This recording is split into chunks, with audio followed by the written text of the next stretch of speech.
7 continents, 1 world. Bringing you the latest in international news from the WRHU studio in Hempstead, New York on 88.7 FM and WRHU.org. This is Around the World in 30 minutes with Eli Finkelson. Hello, everyone, and welcome back to Around the World in 30 Minutes. I'm your host, Eli Finkelson, to keep you updated on the world around you. Our top story today, an Iraqi court struck back at President Trump's persistent aggression late last week. This came as a judge opened an investigation into the killings of Qasem Soleimani and Abu Mahdi al-Muhandis back in January. Trump faces charges of premeditated murder, which is punishable by death in Iraq. After the drone strike on January 3rd, 2020, President Trump bragged about the killings, calling them, quote, 2 for the price of 1. The United Nations Special Rapporteur for Extrajudicial, Summary, or Arbitrary Executions called the drone strike, quote, arbitrary and illegal. This is not the first time Iraq has issued a warrant for Trump's arrest, the first of which happened in June 2020, when Interpol intervened and said it had no intention of complying with Iraq's request. Luckily for the president, he cannot be arrested unless he steps foot on Iraqi soil, which is unlikely. However, the warrant is symbolic, coming in the final days of the Trump administration and highlighting tensions between Trump and a country that is supposed to be an ally in the Middle East. And a global nuclear watchdog report has confirmed that Iran has continued to enrich their uranium supply, now up to 20% purity. This is the highest percentage of purity Iran has ever reached and is the country's biggest breaking of the Iran nuclear deal made with world powers in 2015, specifically causing tensions between Iran and the United States. Tensions were high after the killing of Iranian General Soleimani almost exactly 1 year ago, and global tensions with Iran were heightened this past November with the assassination of an Iranian scientist known as the father of Iran's nuclear project. In order to make nuclear weapons, uranium purity must be at 90%. The watchdog site says all operations are happening through the underground Fordo plant. In England, Julian Assange will not be extradited just yet to the United States after a judge determined the WikiLeaks founder may harm himself. Assange has been in prison since 2019 after hiding out in an Ecuadorian embassy to avoid extradition and charges in the United States. District Judge Vanessa Beretzer ruled on Monday, January 4th, that Assange may either try to flee or kill himself if he's moved. The United States has appealed the decision and asked that he remain in a maximum security prison until trial.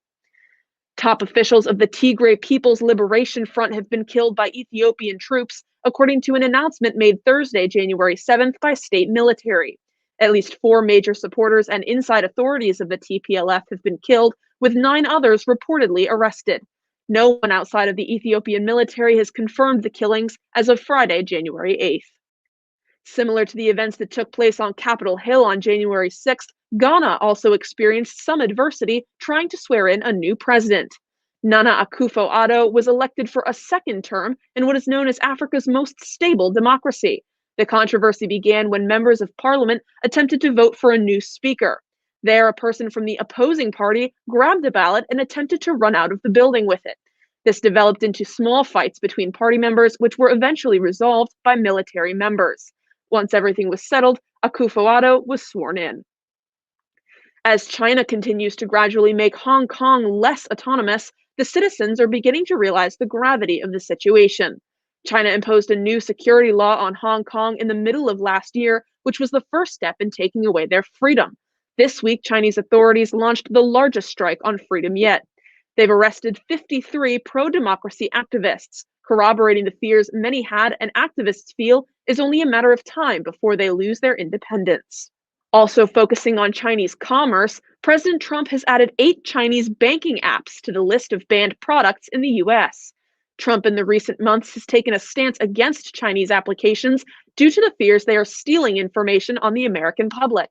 Most notably was his effort to ban the popular social media company TikTok. The 8 banks he banned gained popularity in the states, but fears that they are mining information on federal employees. The executive order, however, only takes effect in 45 days when he is out of office. Venezuela voted in a new assembly, but it is anything but balanced. President Nicolas Maduro led the votes in December under the United Socialist Party, also known as the PSUV. Out of 277 seats, the PSUV won an overwhelming 256 seats. The opposing party, led by Juan Guaido, boycotted the polls and called them unjust. All former members of the old assembly have elected to stay and legislate in the old assembly, creating a very confusing political landscape in the nation. And the main suspect believed to be behind the 2002 Bali bombing in Indonesia has been freed from prison. 82-year-old Abu Bakar Bashir was the commander of Jemaah Islamiyah, a militant radical Islamist group behind the Bali bombing. Bashir's release has drawn mixed reactions in both Indonesia, where the bombing took place, and Australia, where the majority of the attack's victims were from. The Bali bombing targeted the Kuta tourist district and resulted in the deaths of over 200 people. The attack led to a US-supported crackdown on radical Islamist groups within the country. Although some have expressed concerns that Bashir's release will lead to increased terrorist activity, Indonesian authorities do not believe he will incite any more attacks. 4 people are dead in Sucre, Bolivia after flash floods wreaked havoc on the city. Several people are still in the hospital being treated for hypothermia. A heavy hailstorm on January 5th is to blame, and although the hail only lasted about an hour, witnesses say the hail caused significant damage and turned city streets into rivers. Areas hardest hit include the city's largest farmers market, where drains were blocked by debris and prevented proper drainage. A Mexican fisherman was killed after his boat collided with a larger vessel operated by an American conservationist group. The collision occurred in the Gulf of California, which is often home to illegal fishing operations. According to the activist group known as Sea Shepherd, their vessel was attempting to leave the area when they were attacked by a group of fishermen in smaller boats. The activists allegedly attempted to evade the fishermen, but a fishing boat was caught beneath the larger vessel and crushed. One other person was on board the fishing boat during the collision, surviving with minor injuries. Sea Shepherd, publicly known from the reality television series Whale Wars, often works with the Mexican government to remove illegal fishing nets from the Gulf. Spain recorded the lowest temperature in its history on January 7th, reaching temperatures of 35.8 degrees Celsius or negative 32 degrees Fahrenheit. The temperature was recorded at the Vega de Lourdes weather station located in the northwestern province of Leon. The previous record low, negative 34.1 degrees Celsius or negative 29 degrees Fahrenheit, was set just one day earlier in the Pyrenees Mountains. Spain is currently being affected by winter storm Filomena, with heavy snowfall expected across much of the Iberian Peninsula. The new record is still 20 degrees Celsius above the lowest recorded temperature in continental Europe, which occurred in Russia in 1978. And in lighter news, a rare white Bengal tiger was born in a Nicaraguan zoo last week. The female cub has been named Nieves, a word meaning snow in Spanish. According to zoo director Eduardo Sacasa, Nieves is the first white tiger to be born in the Central American nation. However, 2 other white tiger cubs were imported to the country in 2019. It is believed Nieves is white due to a recessive gene on her mother's side. While white fur is sometimes associated with health issues, Nieves seems happy and healthy. And now for our continuing coverage of the COVID-19 pandemic. For the latest coronavirus stories and numbers from around the world, let's go to WRHU reporter Connor Donnelly. Connor? Thank you, Eli. Good evening, everyone. I'm Connor Donnelly with your COVID-19 World Outlook. In England, London Mayor Sadiq Khan declared a sharp increase of cases a major incident, with the number of patients in London hospitals growing by over 25% in the span of 1 week. By declaring a major incident, Khan seeks special action and cooperation from the city's various emergency responder agencies. This is the first time it has been invoked for medical emergencies. Previously, it was only used for terrorist attacks and the Grenfell Tower fire. In Spain, heavy snowfall caused by Storm Filomena is slowing a vaccine distribution. The region rarely experiences this much snow at once, and municipal authorities are struggling to clear it quickly. The Spanish government has deployed hundreds of soldiers to clear the roads and plans to have police escorts for vehicles carrying the vaccine. In Mexico, a video of a dance party with over 1,000 attendees is drawing anger online. Mexico currently has the 4th highest number of COVID fatalities in the world, with over 127,000. While the number of reported cases would appear low, Mexico only recently began widespread testing. Meanwhile, in Brazil, the administration of President Jair Bolsonaro has agreed to buy up to 100 million doses of vaccine being developed by the Chinese company Sinovac. Bolsonaro previously spoke out against the vaccine after his political opponent, João Doria, endorsed its use. Brazil has been the hardest hit country in Latin America with over 8 million cases and over 200,000 deaths. Meanwhile, in China, 11 million people in the city of Shijiazhuang are under lockdown after 39 cases were detected. Mayor Ma Yuzhun says the first round of mass testing took 3 days and uncovered over 300 cases. Meanwhile, the Chinese government is allowing the World Health Organization to send experts to investigate the origins of the virus within the city of Wuhan. In Japan, researchers have identified a new variant of COVID found in travelers arriving from Brazil. Japan's National Institute of Infectious Diseases says it's too early to determine if the variant is resistant to vaccines or possibly more infectious. In the Middle East, Iran's supreme leader, Ayatollah Ali Khamenei, says he is banning the purchase of the Pfizer, AstraZeneca, and Moderna vaccines. He accused the European countries of being untrustworthy and also called into question the safety of the vaccines. Iran is now looking to secure doses of Russian and Indian-made alternatives. The country has experienced over 1.2 million cases and 55,000 deaths. In Israel, over 20% of the population has already received the first dose of the vaccine, with Prime Minister Benjamin Netanyahu saying they plan to vaccinate the entire country by the end of March. Experts say the country's relatively small population and dense population distribution have aided in the vaccine rollout. And in Africa, the African Centers for Disease Control says the continent has passed 3 million confirmed cases and 72,000 deaths. Over one-third of the total cases have been found in South Africa, where the country is struggling with a surge of cases as well as a new variant of COVID. South African President Cyril Ramaphosa is considering new lockdown restrictions as the country awaits their first delivery of vaccines later this month. For Around the World in 30 Minutes, I'm Connor Donnelly. And for a weekend news update, we go to Daniel Gall with a special report. Tragedies plague the Java Sea after a deadly plane crash on Saturday, January 9th. A Boeing 737-500 flying for Sriwijaya Air departed from Jakarta, Indonesia. Tracking devices on the aircraft registered the plane to have reached an altitude of 10,900 feet. Shortly after, the plane went into a steep plummet and lost contact 21 seconds later. There were over 60 casualties consisting of 12 crew along with 50 passengers. Authorities are still unsure of the cause of the crash, but the black box has reportedly been found. This has been an Around the World in 30 Minutes news update. I'm Daniel Gall. Thank you, Connor, for that report. For those of you just joining us, you're tuned into Around the World in 30 Minutes. I'm your host, Eli Finkelson. Now let's move to our featured topic of the week, a topic with significant media coverage, but nonetheless highly important. This week, we're talking about Brexit, Britain's anticipated and highly debated leaving of the European Union. To get background information and insight as to how Brexit will affect citizens and global relations, I spoke with Ngaire Woods, founding dean of the Blavantik School of Government and professor of global economic governance at the University of Oxford. Hello, everyone, and welcome back to Around the World in 30 Minutes. I'm your host, Eli Finkelson, here on 88.7 FM and WRHU.org around the world. Today, we're talking about a topic that has had no shortage of coverage, but some people may not know a lot about it. And we're joined today by Ngaire Woods, founding dean of the Blavantik School of Government and professor of global economic governance at the University of Oxford. Ngaire, thank you so much for joining us today. It's lovely to be here, Eli, and good on you for hosting this program.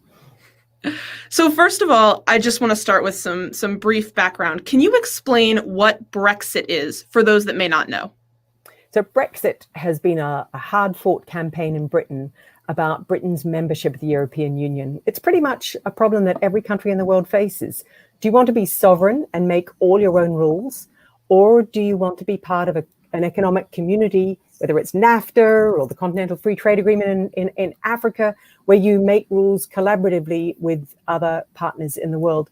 The reason why you would want to belong to the European Union is partly for identity and the idea that if Europeans hold together, they'll be less likely to go to war with one another, and partly because in a world of huge global cooperation, you want huge global competition, you want to stay with your friends and have strength in numbers. And the European Union offers Britain and other countries that are part of the European Union a huge market size to bargain with when they want to do trade deals with the United States or China or any other country in the world. Now, The cost of that is that you obviously have to give up a little sovereignty. You have to pool sovereignty. You have to accept that if standards of food safety are going to be the same for every European country, then they can't each make their own food standards rules. You have to accept that you're all going to have to put some funding into a common budget, force the rules fairly so that all countries play by the same rules. These are issues that every country in the world faces. Now, for Britain, it's been a political hot potato ever since Britain joined the European Union. There have been forces in Britain that have said, no, we want to be a nation that stands on our own, that is not part of the European Union. We want our sovereignty. We don't want to be bound by European rules. And then the other argument, which is that all of that only makes sense theoretically, because in practice, everything we make in Britain, half of what we make is exported into the other countries in the European Union, and almost everything we make relies on close relations with the European Union.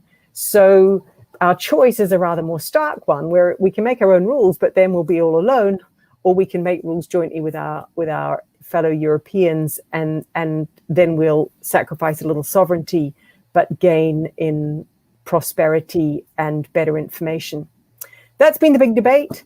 The Brexiteers, as they're called, are the politicians who decided that they would present to the British population a proposal to come out of the European Union.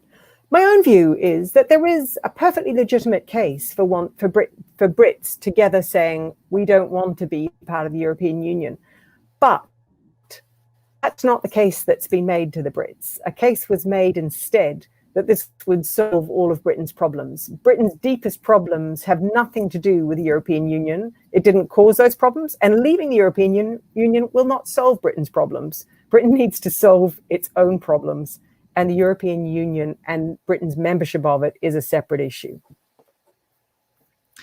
So you outlined so many different, reasons why people may be for it or against it, but why specifically did it take so long for a deal to be reached? We just, Britain just reached a deal with the EU that should be going into effect shortly. Why did it take so long for a deal to be reached? It was pushed off so many times. Why? So this is, so the Brexiteers, when they went into the referendum in Britain, where Brits got to vote whether they wanted to stay in the European Union or get out of it. The Brexiteers, those who were arguing for Britain to leave the European Union, had no plan on how that was going to happen. They had no strategic plan which said, and this is how we will do it. They simply wanted to ask the British population, do you want to do it or not? Once the British population said, we want to get out of the European Union, the Brexiteers still didn't come up with a plan. They actually then came up with a deadline instead of a plan. And what that's meant is 4 excruciating years of negotiation, where without a clear plan, and what a clear plan would have told you is you need about 10 years to do this in a way that doesn't destroy prosperity in Britain or prosperity in our European Union partner countries. You actually need a lot of time, because these are long-standing arrangements. Just imagine yourself, Eli, if you had a factory that was making, or a farm or a car factory or an insurance company that was doing close business across the European Union, and you were suddenly told, actually, all those rules are going to change because we want our sovereignty back. You would want a long period of time to start adapting your business, adapting to the new rules, and understanding what those new rules were. That hasn't happened. And that has meant that over the last 4 years, there has been this tortuous, very tense negotiation with the European Union, with Britain not really wanting to change the way it does things, but wanting to prove to the population that it's now no longer bound by the European rules, but wanting to keep all the privileges of membership. This is wanting to keep playing golf in your favorite golf club without being a member and without paying your dues. The European Union, on the other hand, has said, no, if you're not going to be a member and pay your dues, we don't want you to play golf on our golf club. You're a member like the rest of us, or you're not. So it's been a fractious negotiation, and it's not been helped by the fact that Britain has undergone several changes of government and changes of negotiators on the way through. That's been extremely difficult. It's very difficult for the European Union, because they're trying to negotiate on behalf of all the countries that form the European Union. They have held together and had a clear position all the way through, and they've been tough. Britain has had a series of changing positions. Mrs. May did a deal and her own party didn't back it. So that made life easy neither for Brits and British business and British organizations nor for the Europeans. So that's why it's taken so long. It's also very difficult. Trade deals affect everybody. You might think that the small business producing coffee mugs down the road from me is unaffected by this. Of course it's not. It's affected by it. It's affected by all the fine detail of a trade agreement. And that's why trade agreements take a long time, because they affect everybody.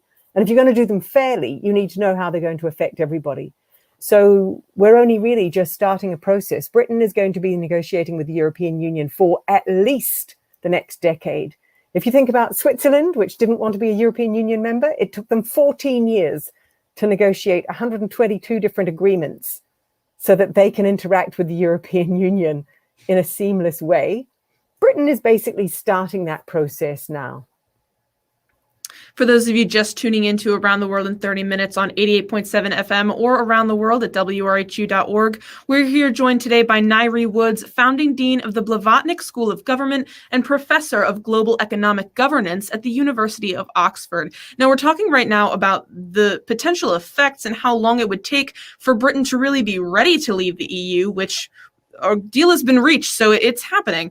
What it sounds to me like you're saying, Ngaire, is that what this is really going to affect is the people, and especially business owners, people that are relying on trade. So as an economic professor, can you tell us how the economics of, day-to-day life for these people that are relying on trade with the EU, how is this going to affect them? So, and I'm very much a political economist who looks at regulation and institutions. I'm not an economist's economist. How this affects, the people is it's pretty profound. As we've seen already, now that Britain has, for the last 8 days, been outside of the European Union, it means every truck that's taking goods or that's bringing medicines, for example, for COVID from the European Union to Britain now has to be treated just as all other third-party countries are treated. So that means you need paperwork. I mean, nobody wants to import goods which might be unsafe, which might have been unsafely created. You think you're buying medicine, but it's actually poisonous, for example. And that's why countries have very clear trade agreements and clear standards of equivalence across them, so that they can buy and sell things knowing that they'll be safe without having to check every single item. But all of this has to be negotiated and carefully checked. So we've already seen trucks arriving at the border and discovering that they don't have the right paperwork and being sent back to base. And that's very difficult for companies because they've got customers that need orders filled, they've got hospitals that need those drugs in stock.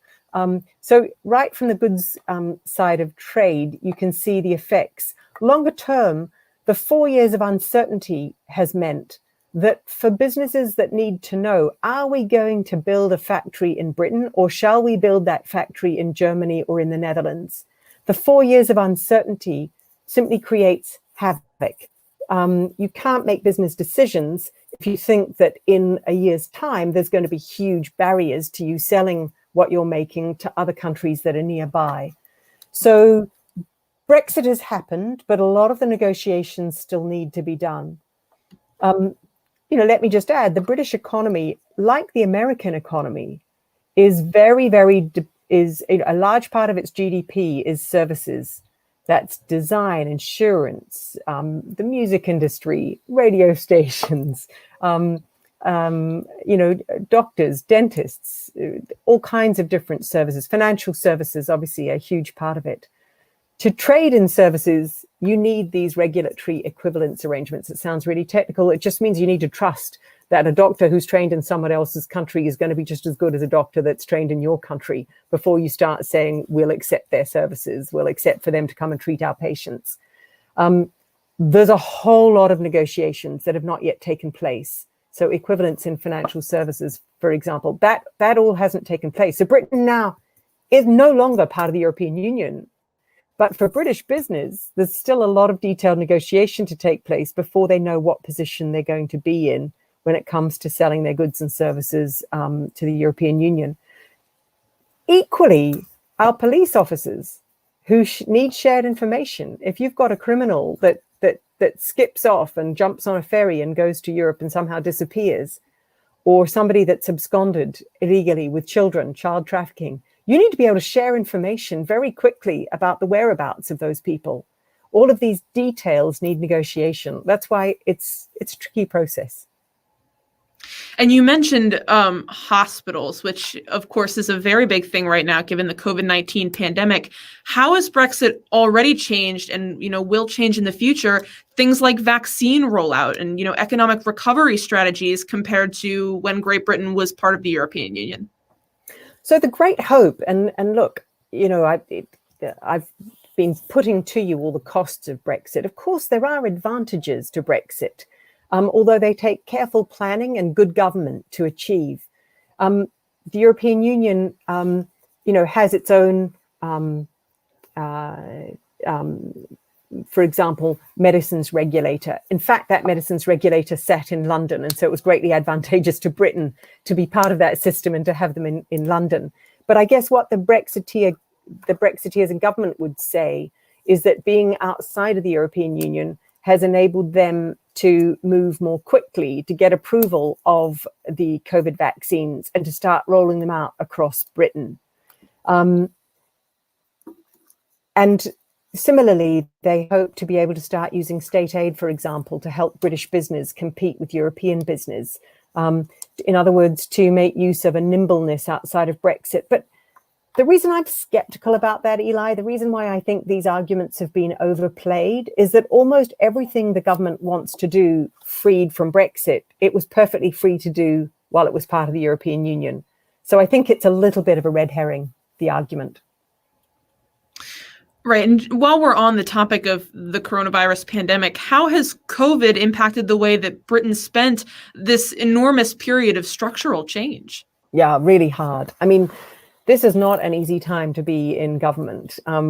We have a government that is both having to deal with COVID and having to deal with a sudden Brexit, which hasn't been fully negotiated, although that problem is of its own making. And it has stretched government right to breaking point. I mean, there are senior people in government who are simply saying, if it's not about Brexit or COVID, please don't bring it to me. But if you think about it, there's a whole lot of other things that governments need to do. Make sure that environmental maintenance of infrastructure is taking place. There's flooding in Britain that needs dealing with. There's all the normal health challenges in Britain. There's a social welfare system to keep going. There's, digitizing government itself, regulating technology. It's a lot that needs to be happening and dynamic in government. Government's difficult at the best of times. And now we've got this. What I would say is that one of the lessons that Britain has learned from the way it's managed COVID is that it needs much better to connect central government to local government, the government in each of the devolved parts of the United Kingdom. The United Kingdom has Scotland, Wales, Northern Ireland, and England, and they need to work more closely together. But so too, the government needs to work with cities, with mayors, with regional governments, because you can only beat COVID by connecting up the dots and ensuring that local governments, and the United States has learnt this at their cost, that you need one coherent, cooperative set of policies that ensures that resources are given to cities to fight at the local level, to set up, test, trace, isolate, contain measures at the local level. And that the United States and Britain, who started this pandemic with such fantastic resources, both of them, they were ranked number 1 and 2 in the world for their pandemic preparedness in 2019. And yet they've performed as 2 of the worst performers through these first 3 phases of COVID. There are sobering lessons of governance there. And one of them is this need to link central government to local government across these countries. That's also going to be necessary as Britain adjusts to Brexit and to being outside the European Union. For those of you just joining us on Around the World in 30 Minutes, I'm your host, Eli Finkelson, joined right now by Ngaire Woods, founding dean of the Blavantik School of Government and professor of global economic governance at the University of Oxford.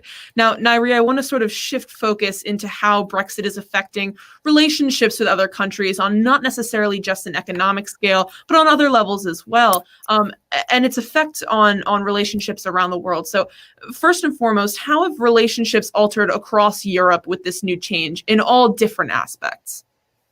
Well, it's, this has come at a hard time for the European Union because the European Union faces a number of different challenges at the moment. There's the challenge of the countries like Hungary and Poland that don't want to play by the European rules politically and in human rights terms. There's a challenge of the countries that are bearing the brunt of floods of refugees coming from Syria, coming from Afghanistan, coming across the Mediterranean. So the southern European states, Italy, Greece, Spain, who are at the moment having to pick up all the costs of being the first point of entry into the European Union of these vast numbers of refugees. And that is creating a debate. There's the outfall of the 2008 financial crisis, which means that some of the northern countries see themselves as creditors and see the southern countries as profligate debtors. So there are already fault lines in the European Union, which it is trying to pull together and overcome. And then on top of that, Brexit, which pulls into question whether countries can be part of it and leave. And what that means is that there will be parties, political parties, campaigning in every European Union country to exit the European Union. That's already been happening. So the European Union needs to make sure that this doesn't look like a good strategy for any country, or it will come up against a fight in every electorate within the European Union on Brexit. But the consequences for Britain are pretty profound as well. Back in 2016, when British people voted to exit the European Union, what they thought they were looking at was a world where they had they called it the golden relationship with China, the rising power. They had a special relationship with the United States, which they treasure. And the world seemed like Britain's oyster. So the idea that Britain would cast itself off from the European Union to cement these new friendships with China, with the United States, with India, with the former Commonwealth countries and such like, looked like a positive opportunity. But in 2021, the world looks very different. The relationship with China has soured. 4 years of the United States under President Trump was a lesson in you can't blindly rely on certainty in a relationship with this particular president who has a, if you like, dynamic presidential style, changes the goalposts every week on allied countries. Suddenly, Brexit, instead of looking like Britain making the most of great relations around the world, looks a little bit like Britain alone in a world that is changing very quickly and where most countries are learning to stand together. So look at the way that China is shoring up relations with all the countries in its own neighborhood, at the way that the United States has, even under President Trump, done a new deal with Canada and Mexico, which cements those, hemispheric relations. I think there'll be a new reckoning in the European Union in a world where everybody else is cementing their regional relations about what the European Union means and how to make sure that European countries can rely on each other in a world that suddenly looks more fragmented and polarized. It's interesting. I appreciate the term changing the goalposts. I haven't heard that one before. But speaking of President Trump and Britain's relations with the United States, President Trump and Prime Minister Boris Johnson have had this sort of on again, off again, sort of rocky relationship over the last few years. How will Brexit plus a change of United States leadership with the change to the Biden administration on the 20th, how will those two things in tandem affect Britain's relationship with the United States? Look, the relationship between Britain and the United States is one of those of, a great friendship and commonality, of language, of certain parts of culture, of intelligence sharing, which is a very important part of it. But I think there's always a risk that Britain overeggs how special it is in the special relationship with the United States. Every new incoming Secretary of State in the United States does the tour of Europe, trying to find new forms of words to describe the very special relationship with Germany, the very special relationship with the United Kingdom, the very special relationship with France. Obviously, it's not in the United States' interests to say that its relationship with Britain comes primus inter pares, although that's what Brits would, on the whole, like to believe. And there were always tensions. Look at the Suez Crisis, where the United States found itself reprimanding Britain and France for their attack, and the Iraq War, which again created real divisions both within Europe and between certain parts of the British government and the United States. So look, it's not a relationship without tension points. The Conservative government under Boris Johnson is looking forward, I think, to working with the new presidential administration in the United States, not least because it looks like it would be a more conventional one where there will be a more stable set of policy platforms. There'll be a more experienced and technocratic group of people handling each of the portfolios. One of the difficulties of the last 4 years for those of us that live in other parts of the world and dealing with the United States is that it's not being clear who you can call or who you can speak to or who actually is fully briefed on the issues that with which you need to speak with the government. It's been a roller coaster, but every American knows that already.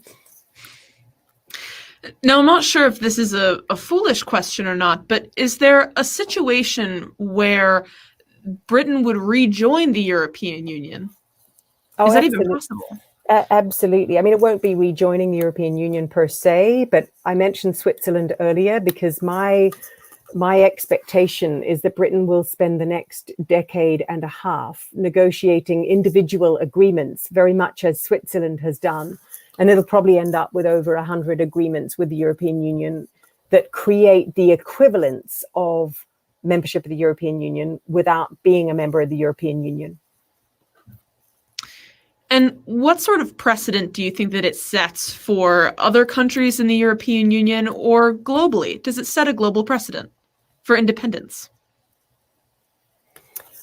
I don't know. I think it's been very interesting watching other European reactions to it.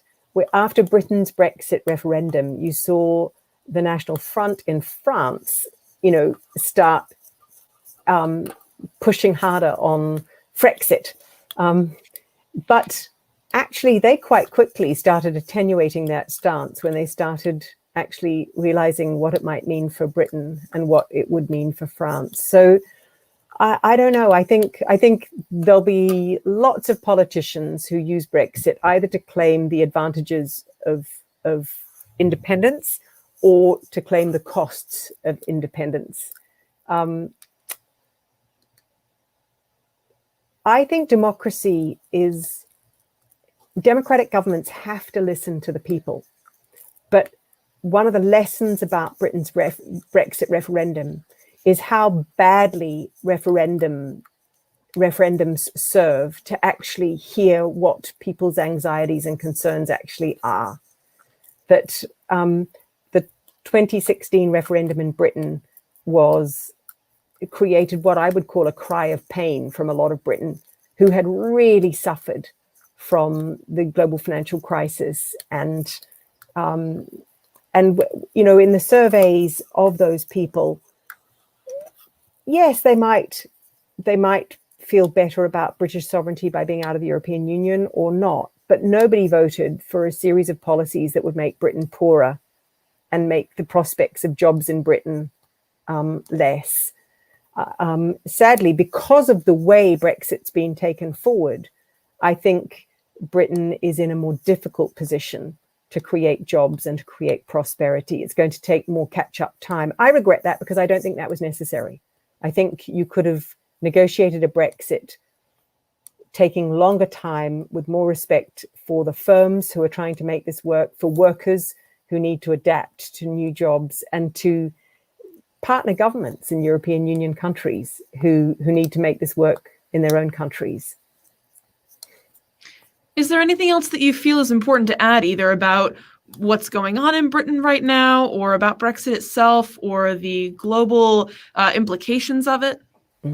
I think the big lessons for every country in the world are about international cooperation and how you sell that to your own population. That it's very, very easy in a slightly polarized world to say, look, America's got to be first, Britain's got to take back control. Because these slogans resonate, they make people feel better about where they are. And yet it's just politicians playing people, because there are so many ways in which cooperation with neighbors is what creates jobs and what leads to better produce, better lives.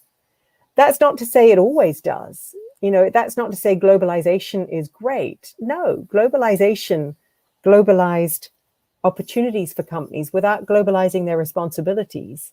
And that there is a rebalancing project there that needs to be done. But I think it's a great, it's hugely damaging to let politicians persuade people that every country can simply do its own thing.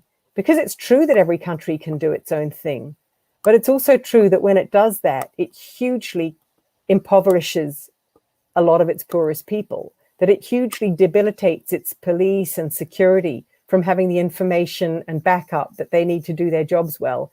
It hugely makes the medical system more fragile if it can't import the drugs it needs for patients, if it can't be part of cooperative research, which creates vaccinations, which save people from, which means that, it's been incredible watching within the European Union. When Italy ran out of ICU beds, Germany immediately offered ICU beds and started taking ambulances from Italy into German hospitals so that they could be treated. You can do this when you cooperate. You can't do it when politicians sell to people that they'll be better off when countries are completely on their own. Thank you so much, Ngaire Woods, founding dean of the Blavantik School of Government and professor of global economic governance at the University of Oxford. I thank you so much for your time and speaking with me today. It's a pleasure, Eli, and good luck with your new president in the United States. Thank you. And that will do it for this week's edition of Around the World in 30 Minutes. Special thank yous to producer Cassidy Slamman, reporter Connor Donnelly, and researchers Daniel Gall and Matt McDermott. I'm Eli Finkelson. Keep an eye out, America. There's more around the world than you might think.